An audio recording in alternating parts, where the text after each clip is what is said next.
அதன் பிறகு இந்த முதலமைச்சர் சொன்னது அந்த 3 ஃபைல்கள் இருக்குது. நான் எதுவும் சேலஞ்ச் எல்லாம் பண்ணல, நான் ஓப்பன் சேலஞ்சே பண்ணுறேன். முதலமைச்சர் அவர்கள் தொடர்ந்து பார்க்கட்டும், யார் மீது நடவடிக்கை எடுக்க உண்மையாக குற்றச்சாட்டு ஆதாரத்தோடு இருந்தால் அவர் நடவடிக்கை எடுக்கட்டும்.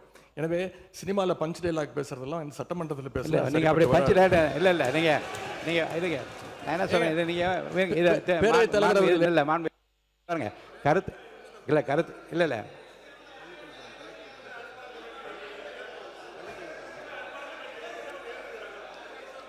மாண்புமிகு பள்ளிக்கல்வித்துறை அமைச்சர். அதன் பிறகு இந்த முதலமைச்சர் சொன்னது அந்த 3 ஃபைல்கள் இருக்குது. நான் எதுவும் சேலஞ்ச் எல்லாம் பண்ணல, நான் ஓப்பன் சேலஞ்சே பண்ணுறேன். முதலமைச்சர் அவர்கள் தொடர்ந்து பார்க்கட்டும், யார் மீது நடவடிக்கை எடுக்க உண்மையாக குற்றச்சாட்டு ஆதாரத்தோடு இருந்தால் அவர் நடவடிக்கை எடுக்கட்டும்.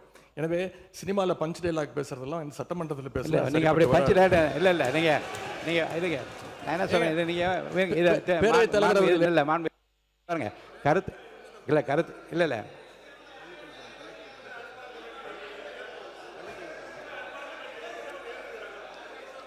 மாண்புமிகு பள்ளிக்கல்வித்துறை அமைச்சர்.